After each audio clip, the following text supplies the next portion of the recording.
everyone, welcome to my YouTube channel Chemistry by Mishal. In today's lecture, we are going to discuss about our next topic in structural elucidation of alkaloids, which is von Braun's method. ये हमारे पास एक ऐसा method है जो कि structural इलुसिडेशन of alkaloids के अंदर help करता है by opening heterocyclic ring which contains nitrogen atom. तो हम सबसे पहले देखेंगे कि बॉन ब्रोन्स मेथड हमारे पास साइक्लिक जो अमीन्स है जिसके अंदर हमारे पास टर्शरी और सेकेंडरी साइक्लिक अमीन है उसके अंदर किस तरह से वर्क करता है, और इसकी लिमिटेशन भी देखेंगे कि हमारे पास कौन सा ऐसा कंपाउंड है जो बॉन ब्रोन्स मेथड के थ्रू हमारे पास वो प्रोसेस नहीं दिखाता जो अदर कंपाउंड जो है वो हमारे पास दिखाते हैं। तो ये एक बहुत ही इंपॉर्टेंट लेक्चर है, तो ये छोटा सा लेकिन ये एग्जाम पॉइंट ऑफ व्यू से बहुत ज़्यादा इंपॉर्टेंट है। तो इस वीडियो को एंड तक जरूर वॉच कीजिएगा, और अगर आपको वीडियो पसंद आए तो इस चैनल को जो है वो सब्सक्राइब कीजिएगा, वीडियो को लाइक कीजिएगा और दूसरों के साथ शेयर कीजिएगा ताकि ज़्यादा से ज़्यादा बच्चों तक ये वीडियो पहुंच सके। So let's start it. सबसे पहले हम देखते हैं कि बॉन ब्रोन मेथड हमारे पास होता क्या है। एक्चुअली बॉन ब्रोन मेथड हमारे पास क्या होता है, एक ऐसा मेथड होता है जिसके थ्रू आप जो साइक्लिक रिंग है जो कि नाइट्रोजन कंटेनिंग है, ठीक है, क्या है, नाइट्रोजन कंटेनिंग है, उसकी आप जो है वो ओपनिंग करते हो और एज ए रिजल्ट आपके पास एक ऐसा कंपाउंड बनता है, एक ऐसा कंपाउंड बनता है जिसको आप जान लेते हो और एज ए रिजल्ट आपको पता चल जाता है कि हमारे पास पीछे वाला जो हम जिससे का हमने बॉन ब्रोन मेथड जो है जिस पे परफॉर्म किया उसका स्ट्रक्चर कैसा होगा, ठीक है। यानी हम उसको क्या करते हैं, उसकी रिंग की ओपनिंग करके ए साइक्लिक फॉर्म में कन्वर्ट कर देते हैं। अब हमारे पास अगर आप देखो तो क्योंकि ये साइक्लिक अमीन्स के ऊपर एक्ट करता है तो आपको पता चलेगा कि साइक्लिक अमीन्स अब हमारे पास दो तरह की हो सकती है, या तो वो टर्शरी हो सकती है या वो सेकेंडरी। प्राइमरी का तो सीन ही नहीं होगा, क्यों नहीं प्राइमरी हो सकती, क्योंकि प्राइमरी के केस में वो साइकिल रहेगा ही नहीं। प्राइमरी अमीन्स हमेशा ए साइक्लिक होती है, लाइक हमारे पास ये नाइट्रोजन है, ठीक है, तो इस केस में ही हमारे पास प्राइमरी अमीन बन सकते हैं जब नाइट्रोजन सिर्फ एक अल्काइल चेन के साथ अटैच है। लेकिन अगर हमारे पास साइक्लिंग है तो दो केसेस हो सकते हैं, एक तो ये कि हमारे पास वो क्या हो, सेकेंडरी हो, जैसे कि मैंने ये बनाई, यहाँ पे दो अल्काइल ग्रुप के साथ अटैच है और एक वो हाइड्रोजन से अटैच है, तो ये हमारे पास क्या है, सेकेंडरी साइक्लिक अमीन है। जबकि ये जो मैंने सबसे पहले बनाई वो टर्शरी जो है वो हमारे पास अमीन है जो कि टर्शरी साइक्लिक अमीन है जिसमें वो थ्री अल्काइल ग्रुप्स के साथ अटैच है, ठीक है। तो जो टर्शरी है और जो सेकेंडरी है सिर्फ इसके ऊपर बॉन ब्रोन्स मेथड जो है वो एक्ट करेगा। अब होता हमारे पास क्या है, सबसे पहले अगर आप देखो तो यहाँ पे हमारे पास जो है सियानोब्रोमाइड है, इसके अंदर हमारे पास क्या होगा, अगर आप देखो तो कार्बन के ऊपर है हमारे पास पार्शियल पॉजिटिव चार्ज और हमारे पास जो ब्रोमीन है इसके ऊपर पार्शियल नेगेटिव चार्ज। तो आपको क्या लगता है कि नाइट्रोजन किस पे अटैक करेगा, पार्शियल पॉजिटिव वाले पे। जब पार्शियल पॉजिटिव वाले कार्बन पे अटैक करेगा तो एज ए रिजल्ट हमारे पास ब्रोमीन जो है वो लूज हो जाती है, और एज ए रिजल्ट हमारे पास नाइट्रोजन के साथ साइनाइड ग्रुप जो है वो अटैच हो गया,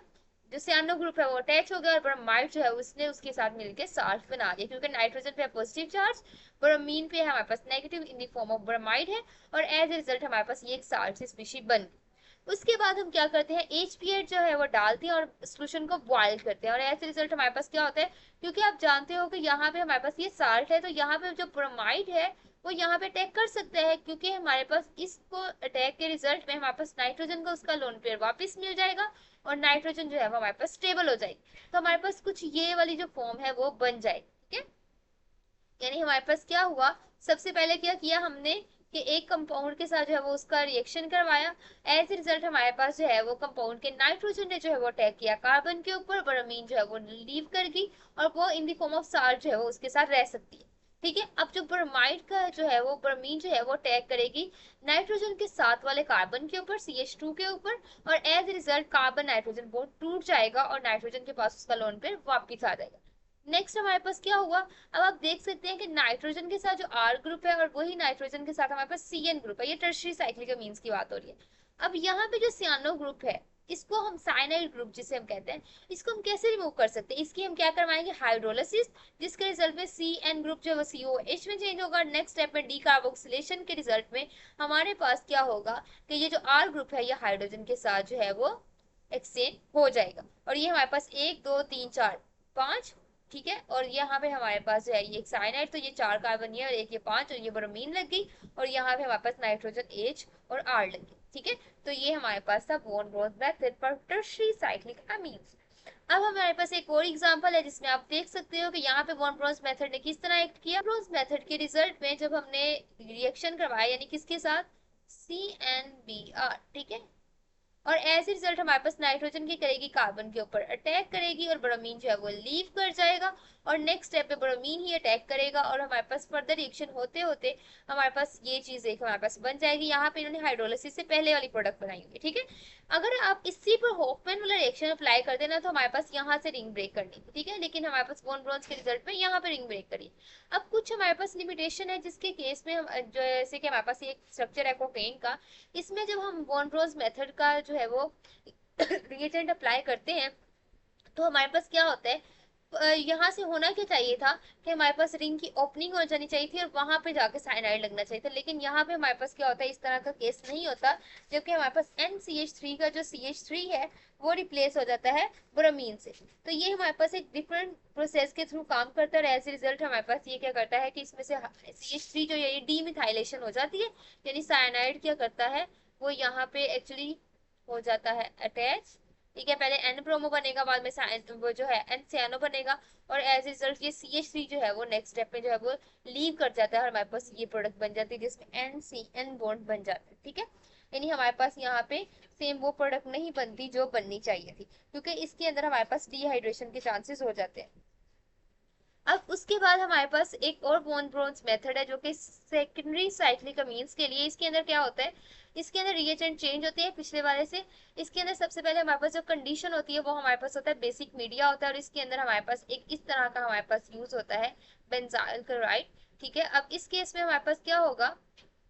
अगर आप इसका स्ट्रक्चर देखो तो ये कुछ इस तरह होता है। तो हमारे पास क्या होता है कि यहाँ पे पहले तो हमारे पास मौजूद है बेसिक मीडिया, तो बेसिक मीडिया के प्रेजेंस में क्योंकि वो बेस है तो वो क्या करेगी, प्रोटॉन ले लेगी, तो वो यहाँ से इस नाइट्रोजन से प्रोटॉन ले लेगी और इसके ऊपर आ जाएगा नेगेटिव चार्ज। अब ये जो नेगेटिव चार्ज वाला नाइट्रोजन है ये अटैक करता है कार्बोनिल के कार्बन पे और एज ए रिजल्ट हमारे पास क्या होता है, फर्स्ट स्टेप पे तो ये इस तरह जाता है और सेकंड स्टेप के अंदर हमारे पास क्या होता है कि ये Cl जो एक्चुअली है वो लीव कर जाता है और हमारे पास कुछ यू स्ट्रक्चर बनता है जिसमें नाइट्रोजन के साथ आपका कार्बोनिल COC6H5 बॉन्ड जो है वो अटैच हो जाता है, ठीक है।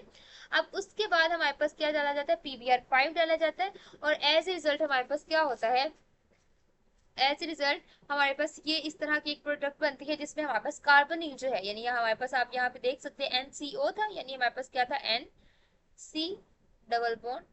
O, ठीक है, ये कार्बोनिल है। तो हमारे पास इस स्टेप के अंदर क्या होगा कि जब हमारे पास PaCl3 या PBr5, यानी हम यहाँ पे किसके साथ अटैक करवा रहे हैं, या तो हमारे पापास PCl3 और Cl2 यानी हमारे पास PCl5 है या हमारे पास PBr5 है। ये दोनों के साथ जब आप रिएक्शन करवाओगे तो हमारे पास क्या होगा, एक्चुअली यहाँ पे जो कार्बोनिल का कार्बन है इसका जो हमारे पास ऑक्सीजन के साथ बॉन्ड है वो ब्रेक कर जाता है और दो ब्रोमीन जो है वो इसके साथ अटैच हो जाएंगे। अगर क्लोरीन यूज किया था दो क्लोराइड जो है हमारे पास अटैच हो जाएंगे और नेक्स्ट स्टेप के अंदर हमारे पास क्या होगा, नेक्स्ट स्टेप के अंदर हमारे पास डिस्टिलेशन होगी जिसकी वजह से हमारे पास यहाँ पे ओपनिंग हो जाएगी। अब होता क्या है, अगर मैं इसको बनाना चाहूँ तो इसके अंदर पहले हम यहाँ से रेस कर लेते हैं। अगर मैं इसमें से पहले ब्रोमीन निकाल दूं और फिर मैं आपको बताती हूँ कि एक्चुअली होता किस तरह से। यहाँ पे हमारे पास कार्बन के साथ एक ब्रोमीन यहाँ पे अटैच कर लेते हैं और एक ब्रोमीन हम अटैच कर लेते हैं यहाँ पे। तो हमारे पास क्या होगा, ये होगा, यहाँ से हमारे पास ये और ये हमारे पास जो है वो फर्दर ये भी इसी तरह अटैक करता है और यहाँ से ये इधर चला जाता है। यानी हमारे पास क्या ब्रोमीन जो है वो CH2 चेन के साथ अटैच है, ये भी ब्रोमीन CH2 चेन के साथ अटैच हो गए हैं और हमारे पास C6H5CN जो है वो निकल जाएगा, ठीक है। यानी हमारे पास कार्बन ट्रिपल बॉन्ड नाइट्रोजन बन जाएगा, साइनाइड बन जाएगा और फिनाइल साइनाइड रिमूव हो जाएगा और हमारे पास क्या बनेगा, यहाँ पे और यहाँ पे हमारे पास जो है वो ब्रोमीन अटैच हो जाएंगे, ठीक है। यानी हमारे पास रिंग ओपनिंग के रिजल्ट में हमारे पास जहाँ पे NH अटैच था वहां से दोनों तरफ से जो है वो बॉन्ड ब्रेक कर जाएगा, हमारे पास NH in the form of cyanide जो है वो रिमूव हो जाएगी और हमारे पास जो अल्काइल चेन है उसके दोनों तरफ क्या ग्रुप लग जाएगा, ब्रोमीन ग्रुप लग जाएगा। तो ये था हमारा छोटा सा लेक्चर जिसके अंदर मैंने आपको वॉन ब्रोन्स मेथड के बारे में बताया कि वो किस तरह से टर्शियरी साइक्लिक अमीन और सेकेंडरी साइक्लिक अमीन के अंदर वर्क करता है। Thanks for watching my video. Allah.